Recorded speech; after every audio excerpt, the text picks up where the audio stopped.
Hello, welcome, नमस्ते। तो आज हम लोग बात करेंगे, एक बहुत ही इम्पॉर्टेंट क्वेश्चन है, सिनेरियो बेस्ड क्वेश्चन है, रिस्क मैनेजमेंट के अंदर आता है। ठीक है।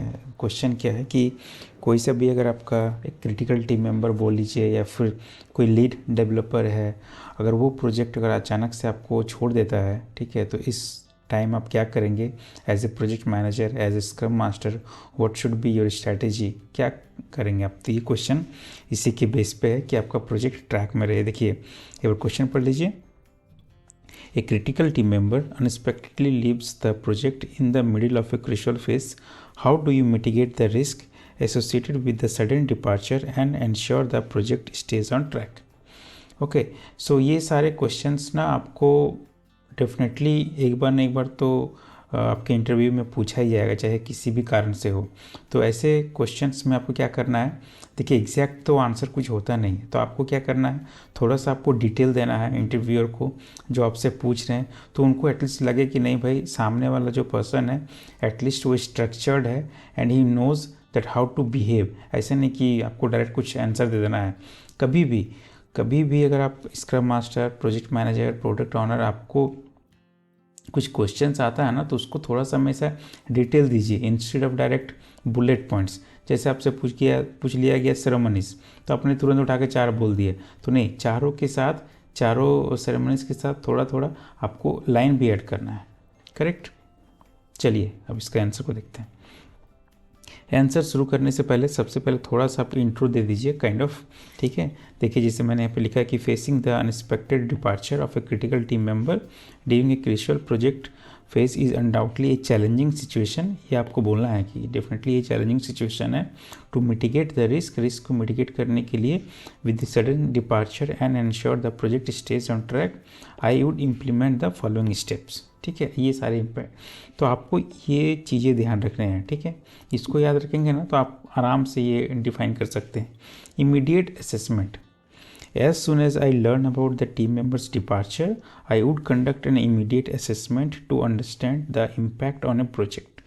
This includes identify the task they were responsible for, assessing their criticality and evaluating dependencies on the other team members.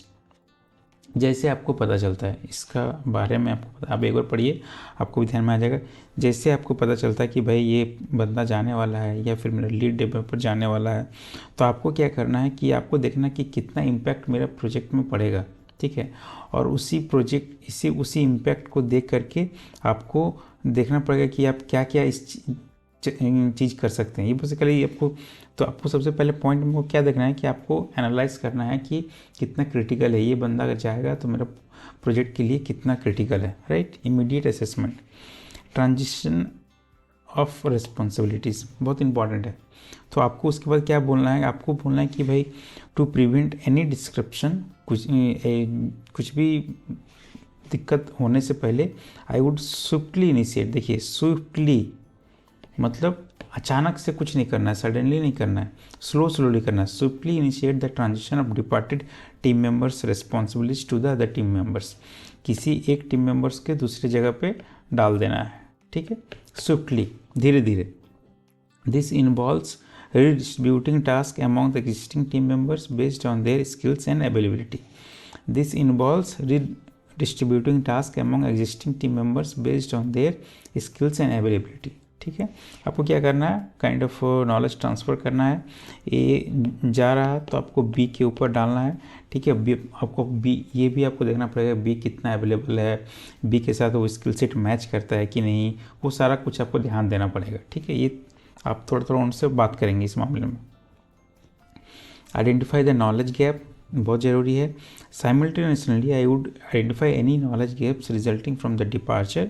This may involve conducting knowledge transfer session with the departing team member before their exit or utilising the documentation and existing team knowledge. Simple हो ये कि अगर वो बंदा जा रहा है तो आप उससे केटी लो। ठीक है, कोई डॉक्यूमेंटेशन है तो उसको मेंटेन करो। राइट, मतलब आपको नॉलेज ट्रांसफ़र करना है from one point to another, from one person to the new person, आपको ट्रांसफ़र करना है। बट ये ऐसा नहीं कि आप ट्रांसफ़र करना चाहेंगे और वो करेगा, तो उस पर भी आपको थोड़ा बहुत दिमाग लगाना पड़ेगा, ठीक है। मान लीजिए वो पर्सन अचानक ही बीमार हो गया and he is not able to do any KT session, तो उसके लिए भी आपको एक प्लान बनाना पड़ेगा। ऐसे नहीं कि एक ही लॉजिक को आप समझ के इसका आंसर देंगे। There can be many verticals, right. Resource reallocation और रिक्रूटमेंट, ये देखिए ये डिपेंड करता है कि आपका कितना दिन का इम्पैक्ट है। मान लीजिए वो बंदा अगर परमानेंट ही चला गया है, ठीक है, अगर वो बंदा परमानेंट ही चला गया है तो डेफिनेटली आपको नया रिक्रूटमेंट करना पड़ेगा, आपको दूसरा रिसोर्स रीएलोकेशन करना पड़ेगा, उसको लोडिंग करना पड़ेगा depending on the scale of the project. देखिए मैं बताया ना कि प्रोजेक्ट कितना बड़ा है, टास्क कितना बड़ा है and the skills required. Project कितना बड़ा है, क्या स्किल चाहिए, I would assess the need for immediate resource allocation from the within the organization or consider the recruitment to fill the gap. This is essential to ensure that the project timelines are not, ये important point है, हाँ, ये important है कि recruitment तो करना ही करना है, या इधर आप अपने कंपनी के अंदर ही कर सकते हैं, या फिर आप चाहते हैं कि मुझे कंपनी के बाहर का बंदा चाहिए, वो स्किल सेट वाला वो पर्सन है ही नहीं या फिर वो अवेलेबल नहीं है, but this is essential to ensure that the project timelines are not compromise. जो प्रोजेक्ट का जो टाइमलाइन है वो कम नहीं, ज़्यादा नहीं होना चाहिए। अगर आपको 6 मंथ में अगर आपको डिलीवरी करना है तो आपको 6 मंथ में डिलीवरी करना है।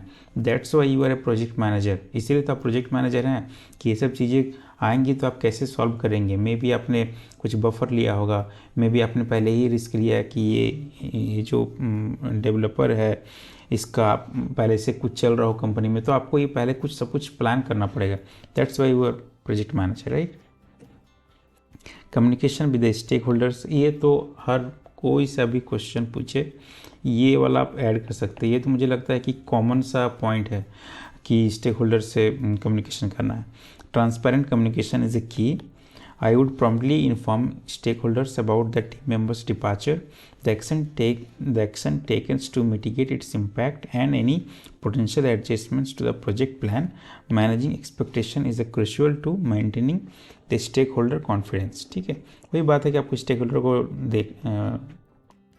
इन्फॉर्म करना पड़ेगा कि भाई ये पर्सन जा रहा है, लीड डेवलपर है, और इससे ये इम्पैक्ट आएगा, any potential adjustments to the project plan. जो प्रोजेक्ट प्लान का जो हमारा जो डॉक्यूमेंट होता है, अगर उसमें कुछ एडजस्ट करना है तो आप उसी टाइम कर सकते हैं, अगर ये बहुत ज़्यादा इम्पैक्ट है आपके प्रोजेक्ट में आ रहा तो। रिवाइज प्रोजेक्ट प्लान, जब हम लोगों ने बात किया, अगर आपको सही में लगता है कि ये ज़्यादा इम्पैक्ट है तो आपको एक नया प्रोजेक्ट प्लान में अपडेट करना पड़ेगा। मे बी आपका जो पहले टाइम फ्रेम था वो 6 मंथ था और उसको बढ़ के 8 मंथ हो गया, लेकिन यहाँ पे देखिए टाइमलाइन तो एडजस्ट हुआ है, बट अप्रूवल किससे आया है, स्टेक होल्डर से, तो वो इश्यू नहीं है, ठीक। With the redistributed responsibilities and, if applicable, new team members in a place, I would revise the project plan. This involves adjusting the timeline, task dependency, and milestones to reflect the changes and ensure the project remains on a realistic and achievable trajectory. Right? Same है, simple है। आपको मतलब ये सब याद रखना है, revise project plan, communication with the stakeholder, resource reallocation और recruitment, identify the knowledge gaps, transition and responsibilities. तो ये चीज़ आप याद रखेंगे तो आपको देखिए दूसरा पॉइंट क्या है, next point, team moral and support. ये बहुत कॉमन पॉइंट है, ठीक है। ये आपको ऐसे भी बोलना चाहिए कि acknowledging the impact of the team members departure on a team morale, I would implement the measures to provide the emotional support to the remaining team members. This may involve team building activities, one-on-one discussions, and ensuring that everyone feels supported during this transition. अकेला नहीं लगना चाहिए कि हाँ भाई मेरा lead developer जा रहा तो हम लोग क्या करेंगे। तो as a scrum master, as a project manager, your responsibility to boost your morale of your team, ठीक है। आपको मोरल ठीक रखना है, सबसे बात करना है, 1-to-1 बात करना है। ऐसा नहीं कि वो चला गया तो प्रोजेक्ट खत्म हो जाएगा, ऐसा कुछ ये फील नहीं होने देना है, ठीक है। Risk mitigation strategies, I would evaluate the root cause of the team members' departure and implement risk mitigation strategies to prevent the similar occurrence in the future. This may involve cross-training team members, ensuring the knowledge redundancy, and implementing succession planning where applicable. ये important है। इसमें क्या होता है कि एक person कोई जैसे प्रोजेक्ट स्टार्ट हुआ, लेकिन आफ्टर 2 months आफ्टर 2 मंथ्स आपका एक बंदा चला गया, बट वो बंदा गया क्यों? अगर आपको रीज़न पता चल जाता है, मे बी रीज़न हो जाए कि जो प्रोडक्ट ऑनर है उनका साथ कम्युनिकेशन किसी का जम नहीं रहा है, या फिर जो प्रोजेक्ट का जो टाइमलाइन है वो बहुत डेडलाइन मतलब वो बहुत प्रेशर वाला है, या फिर बहुत कुछ हो सकता है कि जो प्रोजेक्ट जो टेक्नोलॉजी है उसमें कुछ इशू है। तो ये आपको पहले ही पता करना पड़ेगा, ठीक है। अगर ऐसा कुछ है तो जैसे मेरा जो सामने वाला जो बंदा है और भी जो मेरे टीम मेंबर है वो ना चला जाए, तो उसके लिए अगर आपको कुछ बैकअप प्लान करना है, उसके लिए कुछ आपको स्ट्रैटेजी करना है, तो आप रिस्क मिटिगेशन स्ट्रैटेजीज में उसको डाल सकते हैं, राइट। कंटिन्यूस मॉनिटरिंग, ये भी कॉमन पॉइंट है, आप हर जगह डाल दीजिए, कोई दिक्कत नहीं। Throughout the project I would closely monitor the progress and dynamics of the team, regular check ins, feedback session and a proactive approach of addressing the any emerging issue sir essentials to ensure the continued success of the, ठीक है। Continuous monitoring करना है, feedback देखना है, check ins करना है, proactive approach रखना है, दैट्स ऑल, ठीक है। तो ये बहुत ही सिंपल मैंने आपको पॉइंट्स बताए हैं। अगर इसके आपने 50% भी पॉइंट को अगर आप अच्छे से इलेबोरेट कर देते हैं ना, तो आपका आंसर बिल्कुल ही सही होगा। और अगर आप चाहते हैं तो कुछ आप एग्जाम्पल भी ट्राई कीजिए, ठीक है, कुछ एग्जाम्पल भी देने का ट्राई कीजिए, क्योंकि इससे क्या होगा ना, उनको थोड़ा समझने में भी ईजी होगा इंटरव्यूअर को, और आपको बोलने में भी आसानी होगा, है ना। क्योंकि या तो आपके साथ हो चुका है, या फिर इसको भी एक एग्जाम्पल ट्राई कर लीजिए, लाइव एग्जाम्पल एक ट्राई कर लीजिए, ठीक है। ओके, चलिए, थैंक यू।